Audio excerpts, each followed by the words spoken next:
वालेकुम। आज हम गोंद मखाने यानी कि पंजीरी बनाएंगे, जो कि सर्दियों के लिए बहुत फ़ायदेमंद होती है। सर्दियों में इसके लिए हमने जो है ड्राई फ्रूट लिए है, काजू लिए हैं दोनों किस्म के, ये तकरीबन आधा आधा पाव हैं।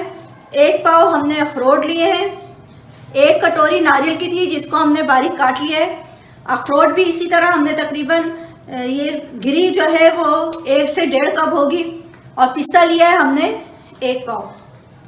ये गोंद है, गोंद को भी हमने 1 पाव गोंद लिया है। इसको अच्छा सा साफ कर लिया है, इसमें कंकड़ वगैरह होते हैं तो उसको चुन लेना चाहिए वरना मुंह में कड़कड़ाहट आती है। 1 पाव हमने गोंद ले लिया है।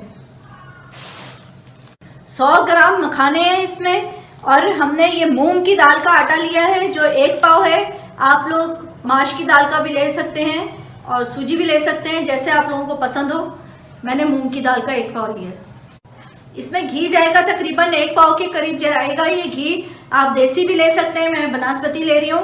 और तकरीबन 1 पाव से थोड़ा सा ज़्यादा भी हो सकता है, क्योंकि हम अपना सारा मेवा जात पहले फ्राई करते हैं तो वो भी घी जब्स कर लेते हैं। इसमें चीनी जाएगी, थोड़ी सी धरधरी करके हमने चीनी डालनी है, तकरीबन 2 कप के करीब चीनी जाएगी इसमें। ये हमने 1 कप घी डाला है। हम अब आस्ता आस्ता करके घी डालेंगे इसमें सबसे पहले हम अपने गोंद को है वो फ्राई करना है हमने, और इसको उस वक्त तक फ्राई करना है जब तक ये खिल ना जाए। ये देखें किस तरह ये पूरे गोंद जो है हमारा खिल के बाहर आ गया है।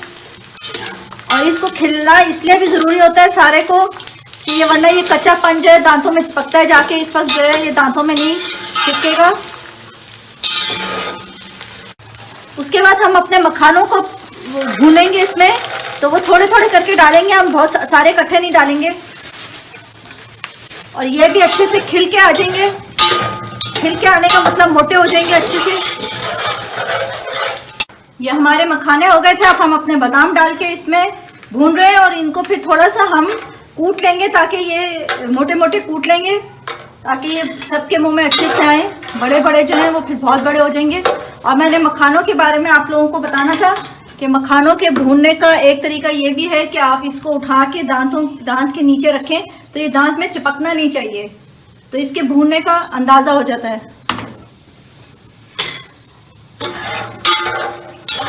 अब हम अपना बाकी ड्राई फ्रूट यानी कि दोनों किस्म के काजू, पिस्ता और अखरोट जो है वो हम इकट्ठा डाल के भून लेंगे।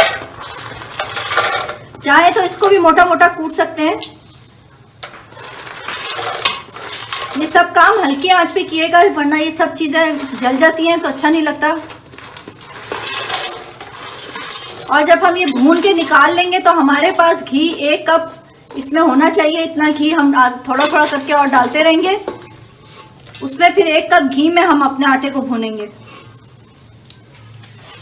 हमने हमारे सारे मेवा जात सब चीज़ें वो भून चुकी हैं। अब हम अपने आटे की बारी है। आटे को भी हमने 1 कप घी में, मैंने बताया था कि एंड में रहना चाहिए।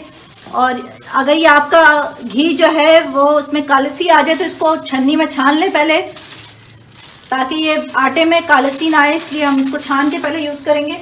इसको हल्की आंच पे हमने अच्छा सा भून लेना है जब तक इसकी खुशबू भूनने की आ ना जाए, उस वक्त तक हमने इसको भूनना है। इसको हमें भूनते हुए तकरीबन बिल्कुल तारे की आंच पे हमने इसको भुना है और 15 मिनट हो गए भूनते हुए। अब इस कंडीशन में हमने इसमें चीनी ऐड कर देनी है। चीनी आप सब चीज़ें मिलाने के बाद भी अगर आप लोगों को लगे कि चीनी कम है तो आप दोबारा भी और भी डाल सकती हैं।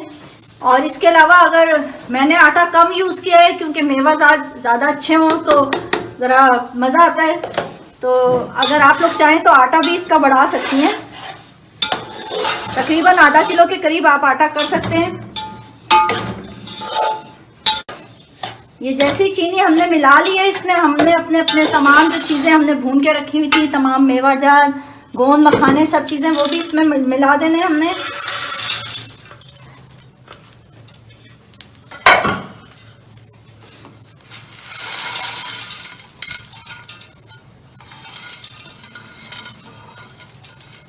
और हमने अपने मेवे जात को भी थोड़ा सा दरदरा कर दिया था। अगर आप चाहें तो करें वरना रहने दें। थोड़ा थोड़ा मोटा है, थोड़ा बारीक है। एंड में हमने अपना जो नारियल काट के रखा हुआ था वो भी शामिल कर देंगे।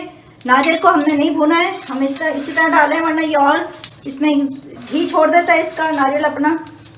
और बस इन चीज़ों को मिक्स करना है और हमने चीनी चखनी है और हमारा फिर ये गोंद मखाने रेडी हैं।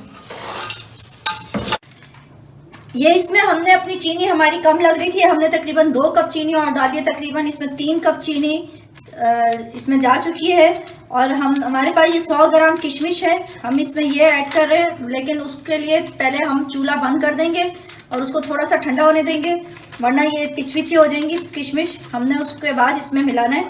अब हमारा ये थोड़ा सा ठंडा हो चुका है। अब हम अपनी किशमिश इसमें ऐड करके और हमारी पंजीरी रेडी है।